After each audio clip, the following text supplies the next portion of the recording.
And let me share the screen. And here we go. All right. So we are what we had started with, just to remind you, before I left, we had just started a new siman called Dinei Shmiras Gufa Nefesh Ubal Tashchis. The halachos of no longer, we're not talking about damage anymore, but we're talking about the obligation to protect both yourself and others from bodily harm. And it's called Shmiras Guf Vanefesh. You have to protect both your body and your soul. We'll talk a little bit more about that. And the prohibition of wanton destruction of items. That's the law of Bal Tashchis. That's all included in this chapter. So the first thing that we saw was a very practical halachic issue, which is the mitzvah to build a ma'akeh, to build a parapet or a fence around your roof. And this is actually becoming more and more relevant in modern society in the 21st century because as real estate becomes more of a premium, people are using their rooftops more and more as living spaces. I'm not sure if you're aware of that, but I'm seeing that more and more in new buildings, that they're using rooftops as living spaces. That's certainly the case in Florida, where I was in Miami and I went to a couple of buildings. The hotel I stayed in, for sure that was the case, and whatever. And also in Eretz Yisrael today, you know, all of the buildings, all of the apartment buildings where people buy the penthouses so that they can have a gina, they can have a garden. So all of these halachos are quite applicable. What we learned in the first sif is that in the event that it's not a privately owned building like a synagogue or something like that, it is patur from of ma'akeh because it's not regularly used for those purposes. But if it were to be used for those purposes, let's say a shul were to build a living space on its roof, so then it would be chayiv in ma'akeh as well. It also has to be dalet al dalet. It has to be a rooftop that's 4 by 4 amos. And it has to be a structure that is considered to be a living space. Okay, all right. So let us continue with halacha, the halacha in Sif Beis. So the Rav Shulchan Aruch states as follows: Go v'hama'akeh. What is the height of this parapet? Ein pachos me'asar tfachim, not less than 10 tfachim. So if you were to ask a person with fear of heights like myself, I would tell you build it much higher. But because I've been on balconies where the only comes up to your waist and it frightens the Jesus out of me. So I get very, very scared. So you should, but it has to be at least 10 tfachim. And how much is 10 tfachim? It says, Kedei shelo yipol hanoifel mehagag, to prevent a person from falling off a roof. David Vodianoy just joined the call. Is there a code in Toronto or the GTA as far as how high a fence must be if it's on a rooftop to prevent someone on a balcony? Is there a code for that? Oh, you're muted, David. So there is a railing requirement. Anytime the ground is 6 feet or more below you, you need to have a 42-inch handrail. It doesn't matter if it... That's about 10 tfachim, by the way. 42 inches is very close to 10 tfachim. Yeah. So the halacha is very much in sync with the code. However, if it's on a rooftop of a building that is not accessible, other than there's a lock and key for servicing equipment or whatever, there is zero railing on that. Unless there's a purpose to be on the roof that's accessible by people, then that rule comes into play. Right, and that's what we saw in Sif Aleph as well, is that if it's not meant for a living space, it's just meant for servicing. So, by the way, you can sit on the back row as well. I think we can see over your head, so it's not a problem. But you have to make sure that it's strong enough and that it's tall enough so that no one can fall off. V'tzarech lios hamechitza chazaka kedei sheyisha'ein adam aleha v'lo tipol. It has to be so sturdy that even if a person were to lean against it, it would not fall under, it would not collapse under his weight. Because otherwise, you're sort of defeating the purpose. I think I once saw a murder mystery like that where they put acid on the railing so that when the person would lean against it, they would fall. Anyway, okay, I must be somewhere in my memory. Okay, so let's take a look at the Imrei Yaakov. It has to be no less than 10 tfachim. Uba'inan tfachim shochakot. You need to have what's called shochakot tfachim. The Gemara talks about loose tfachim or loose amos or very tight amos. And what we're basically saying is that you have to be generous in the allocation of what a tefach is. Normally we say a tefach is about 4 inches, but if you add a little wiggle room on either side of those 4 inches or that tefach, it's a little bit more than that. U'lashitas hachazon ish tzarech lios gova 1 meter. So according to the Chazon Ish, it has to be 1 meter high, which is not even 42 inches. A meter is what, 36 inches? 39 inches.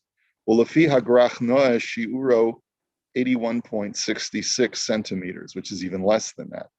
V'hol v'nogea ledin Torah yesh lahachmer kishitas hachazon ish. But of course, whenever you have a machlokes, and it's a din deoraisa, should always be machmir. So since building a makkah is a biblical requirement, you should always go according to the more machmir shita.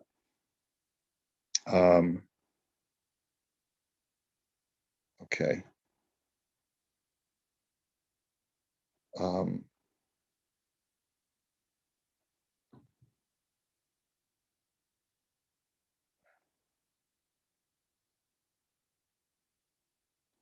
Okay, so if we take a look at the biurim, just take a look. He says Isa, the parakeh de Bava Kama nun aleph and alf. The Gemara in Bava Kama says bimenu v'lo letocho, that it means that the person shall not fall from it and not into it. Which that means is shimhaisa rishus harabim gavoa migago asar tfachim benafal mimena letocha patur. That means to say that if, let's say, the public thoroughfare is higher than my rooftop, and a person falls off and falls onto my roof, so then I'm going to be patur. There was nothing. It wasn't my fault that they built a road without railing, and the person fell off on the side of a mountain, and he falls off, and a side of a cliff, and he falls off. That you find that in many times you drive through the Hollywood Hills. You could find houses below the road, right?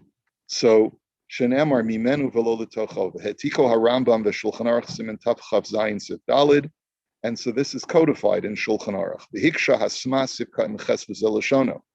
He says, so he asks the question, the sma. He says, uktzas kasha lama li miuta de mimenu v'lo l'tocho. Habalav hachi yachol habalabayis lomar iloha yabesi ma kol sheken sheyanechba v'nizak omeis minifilaso migavus rishus harabim la'aretz. He says, what's the chiddush here? Why would you think that I, as a homeowner, would be liable if someone falls from a public area onto my property? Why does the Torah need to make a point of saying that I'm patur? Why would you think if my house wasn't there, the guy would have fallen and killed himself on the pavement if my house wasn't there? So what does it have to do with me? So uvedochak yeshlomar dahavamina dahayitzrichim lamalot b'makom beito be'afar kedei lahashvoto mimato l'rishus harabim ad kan mosham. So the answer is that you might have thought that if I am living adjacent to an unsafe public thoroughfare, it would be my obligation to build up my rooftop to make it level with the road so that at least where I live a person is protected. And that's the chiddush. The chiddush is that I'm not obligated to do that. If there is a public area that's unsafe, it's not my responsibility just because I'm adjacent to it to ensure its safety. Okay, that's the way the Smak answers the question. It says, "V'hinei yirgish be'atzmo shezeh doicha." And so Rav Stern says is that the Sma recognizes that his answer is really not that satisfactory, Ulanias daiti nira litaretz the hachidish shel hakrolopotro myri afilu hecha the chafar biyad of shetach gadol ve'amot. He says the chiddush is as follows. What if in the course of building my home on the side of an elevated road, I did excavation and I dug a crater near the road, uvana sham bayit be'emek, and I built in that excavated area, I built a home. Uvemeshach hazman nasa hakarka ha'elyon makom hiluch l'rabim. And when I originally built my home, the area, the mountainous or the cliff area above my home was not used by the public. And now, all of a sudden, people start using it as an access way. So, be'alzeh kamashmalan hakasav shenu chayiv lasos makeh gavoa migago l'mayla shi yutfachim gavoa mirishus harab. And that's what the pasuk is telling me, is that if when you built your house, you built it in such a way where there was no danger of people falling from a higher elevated point into your home because it was not used at the time when you excavated, even though later on people start using it, you're not obligated to rectify that situation, even though you did the excavation. The kaven de bishat chafira lo haya makom hiluch l'rabim patur, because since when you made the excavation, creating the potential hazard, this was not publicly used. So if at some later time the public starts using it, and because you dug a hole, it now becomes a hazard, you're not obligated to fix it.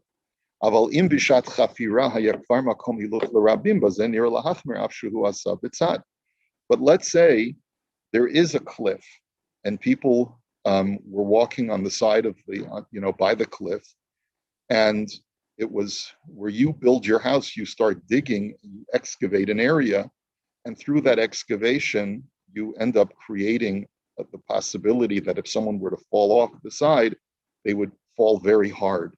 Whereas before, maybe they would only fall a few feet. Now they're going to fall 20 feet, okay? Then it becomes your responsibility. And you would have to build, let's say, even if you're excavating, you're not building upwards, but you're excavating, but through your excavation, you create a public hazard. We'll see that in the halacha later on, you're obligated to build a parapet.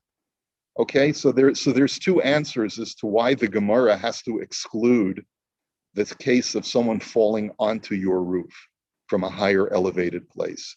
Either like the Sma says, is that you might have thought that because I built my house adjacent to a cliff, I have to take measures to protect the public from falling onto my property. That you don't have to do. And Reb Stern says there's even a more subtle message, is that if when you excavated the area and you created that crater in the ground that creates a large gap between the adjacent property and your rooftop, nonetheless, if it wasn't used previously, that higher elevated area, you're not obligated to take measures. But if when you excavated, people were using that elevated area, then you have to take proper measures to protect the public and build a railing on the side of that cliff. Okay, let us go on. Gimel. Kol haminiach gago below ma'akeh bitel mitzvat aseh ve'over alo saisa. That if you leave your rooftop without a railing, so then you have not only violated a positive commandment by not doing what the Torah requires of you, but you have also violated a negative commandment, thou shalt not. Shenemar, because the Torah says, we ran out of runway. Because the Torah says, V'lo sasim damim b'veisecha ki yipol hanofel mimenu. Do not place blood on your the Torah says in a negative way, do not place blood on your property. So Emir Hashem, this afternoon I will, or later this morning, I will send you the next 20 pages of the Imrei Yaakov. But in the meantime, let's take a look at the Likutim. Okay, below Ma'akeh, Isa b'Shulchan Aruch Arachayim Simin Taf Kuf Mem Seif Aleph de B'Chol Hamoed Im Ose Ma'akeh Legago Boneh Oso Ma'ise Hedjot Adkan. So the Shulchan Aruch in Arachayim says that on Chol HaMoed, where you have to restrict your activity on Chol HaMoed because there's an Isser Malacha on Chol HaMoed, and yet you have this obligation. Let's say you get a new house and you start occupying it over Yantif, and you realize that there's a rooftop that doesn't have a makeh. So what do? So on Chol HaMoed, you have to build a parapet, but you have to do it in an unprofessional way, in an amateurish way, essentially. Is bona oso ma'aseh hedya.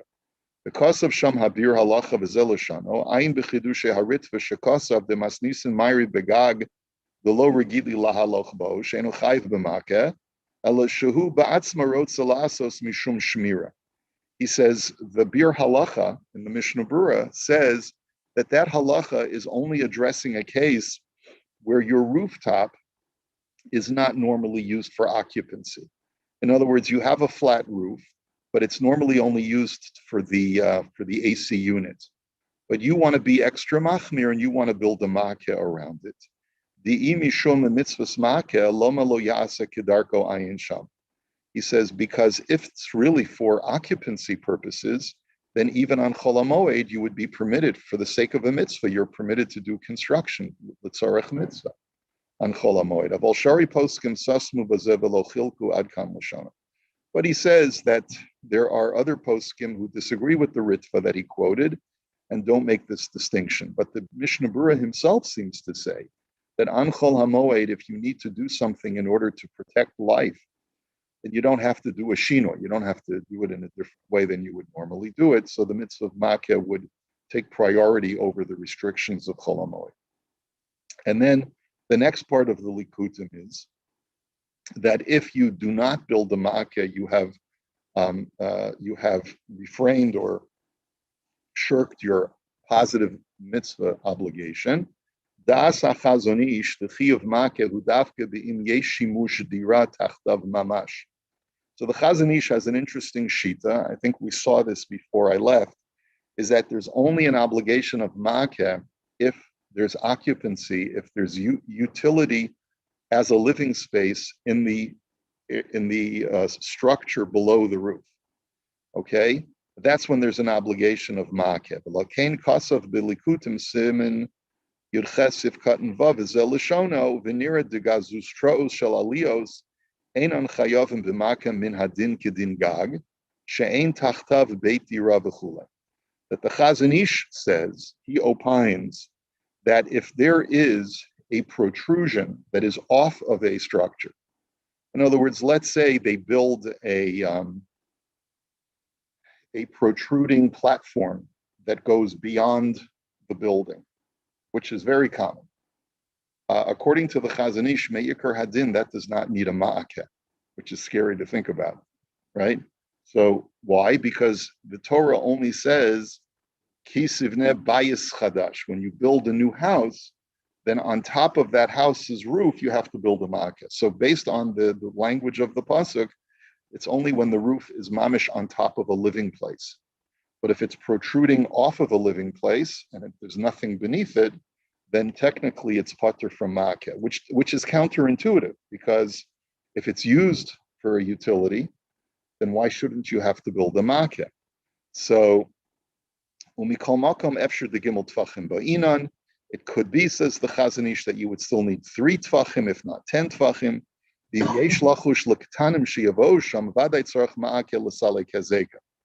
says, and if there's a concern that people are going to go there like small children and they could fall off, then obviously you're obligated to build a makeh.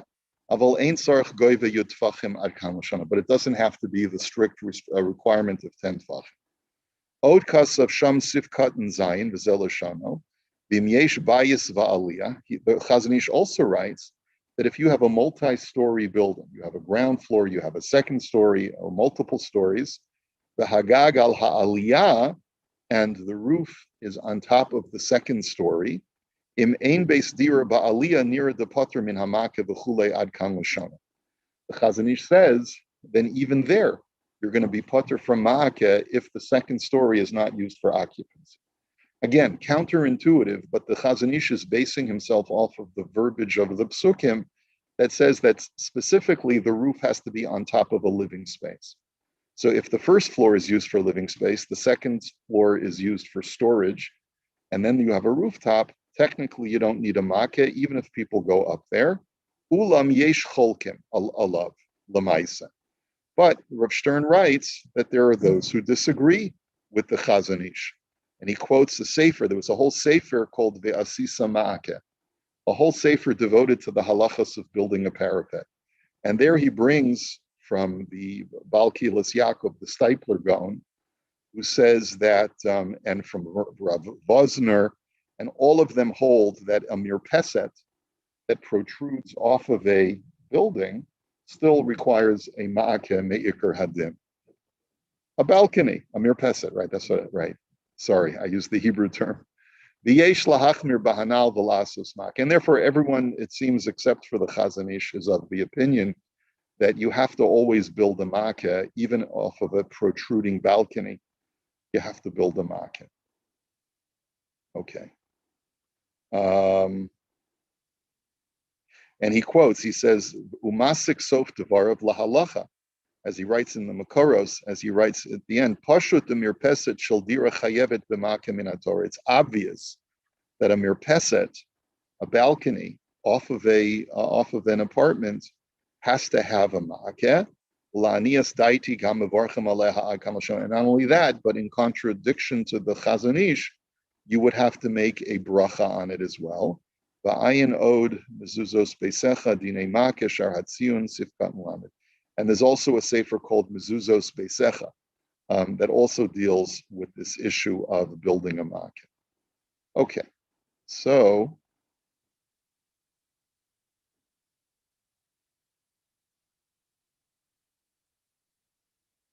okay.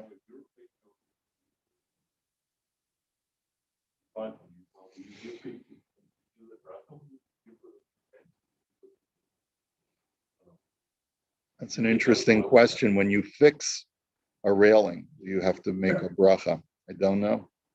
I don't know whether there's an obligation to make a bracha. If you recall from the first sif, we had this whole discussion of when you make the bracha on the makeh. Do you make it at the beginning of the construction of the fence, or do you make it at the end? Do you remember we had that conversation? Let's take a look. Rabbi, you don't make a bracha when you fix the mezuzah and put it back, do you? It depends how long it was down for. If it was right, so maybe the same criteria applies. I don't know whether we could learn from that. Yeah. So if you take a look, we saw just to review, we saw this. Let's see, where did we? Let me just go back.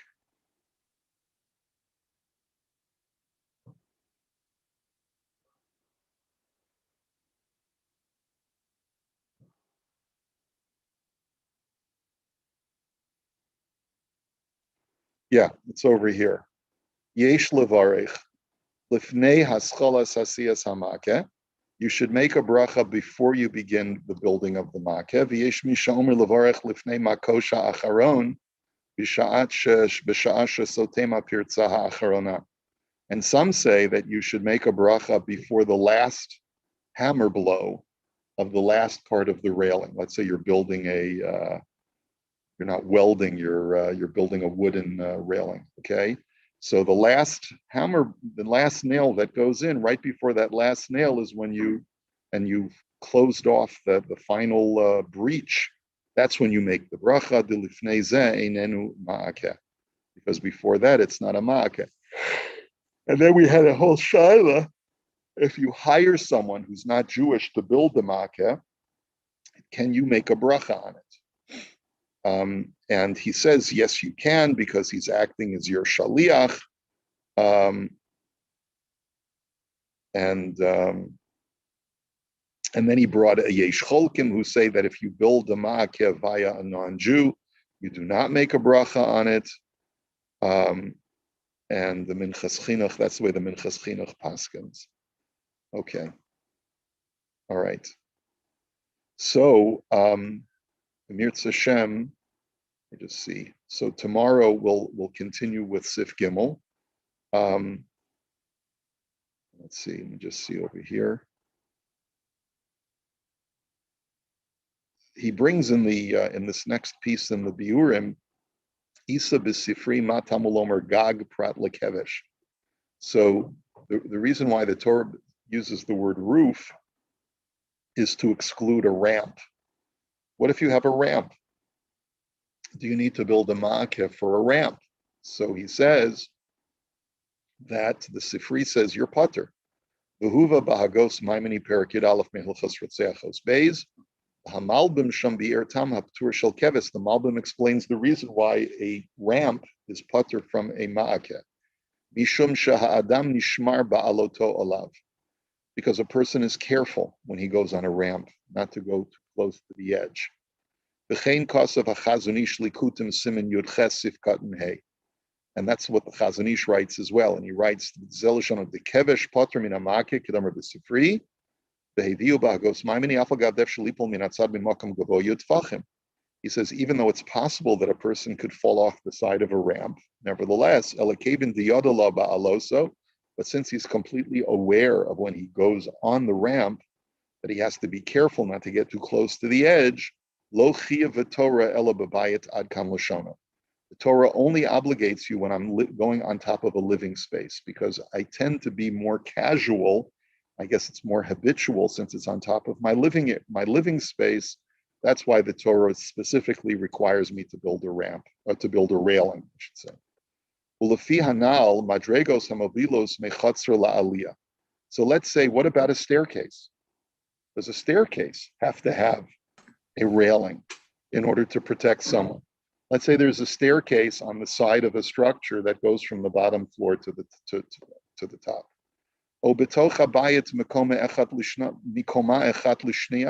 Or even inside a house, right? That goes from the ground floor to the second floor, and there's no railing on the side. Do you need to build a railing to fulfill the mitzvah of lo yipol ano fel mimenu? Some of these more modern architectural, the Euro architectural things, they build stairways without anything, it's supposed to be artistic or whatever. So do you need to have are you required by halacha to have some kind of fencing or railing? Ein bo chiyuv ma'akeh dahavi kekevesh shapatra Torah, kevin shederecha adam li shamer ba'aloto bahem. He says, similarly, you're going to be putter, because anytime you go up a staircase or a ramp, you are conscientious of your steps. Ulam ein davar zeh muskam aliba d'kuli alma. But he says, but that's not agreed to by all poskim. The B'Sefer Eretz Chaim Siman Taf Chav Zayin Kosav Zelashono, the Hinei Hagahon Marad Pardo B'Sefer Devei Rav Ala Sifri Harich B'Lashon Sifri Dekamar Gag Prat Lekevesh. He quotes from this Sefer, which quotes the Sifri, that excludes a ramp. ואחר כך כוסף וזה לשון ומזה נראה ללמד זכוס על מה שראיתי בפרט פה עיר הקודש ירושלים, שרוב הבתים יש להם סולמות של אבן. He says, what I've noticed in Jerusalem, in the old Jerusalem, he says, people have ladders that are made of stone that go up to the higher floors. Sha'olim min hachatzer o min hashuk labayit. V'ika bahu she'ein bahem ma'akem min atzad. Maybe he's talking about staircases. The stone staircases that do not have any railings on either side. V'yesh lahem al masha yismochu milashon zeh shel asmad. Ela sheyesh lechalik v'lomer delo kapatra ledumya dekeveshu rachav tuva. But perhaps no. Perhaps you could argue that a staircase that is narrow does not have the same status of a wide ramp. Aval hanach sulamot ktsarim shchiach chezei ketfei v'chulei ad kan l'shona. But narrow staircases or narrow ladder steps are more dangerous by their nature, and they should require a makkah. Hare mevur midvarav da'afta mitchila limed zchus ala mikila mikol makom shuvdacha haraya mesifri mishum diishlomer du mari dafka bekevesh rachav. You see from his language that even though he was initially prepared to be lenient, but he says it really is more appropriate to build a parapet, to build a railing on any narrow area where a person could easily slip and fall off the side. Okay, so I think we'll hold it here for today, but I just want to, all of this is very therapeutic for me because I have a fear of heights. I'm always scared of The question. Yeah, David. The idea of Makkah, is it post Beit HaMikdash? What do you mean? Is it? It's biblical, Ma'akel. I'm looking at, well, maybe the Beit Mikdash was exempt. I'm looking at some sketches of the Mizbeach, and all of them, both the ramp and the platform where all the action occurred, was zero railing. Zero railing, right? So you see from the Sifri that it excludes a ramp. The ramp, by the way, was very wide, though. It was a very The ramp was very wide, but at the top level platform, there was no higher than railing. 10 tefachim off the ground. What's that? At the top of the Mizbeach, the platform, where Yeah. there was no railing there. Yeah, but Yeah, nobody's living on it. clearly, there was a fear that a Kohen could fall off the side of the ramp. The Gemara does talk about a case of where someone was pushed off the ramp. Mhm. Remember, I quoted that Gemara once where one Kohen pushed another Kohen off the ramp because they were running up. He wanted to do the avoda, and the guy broke his leg. Okay.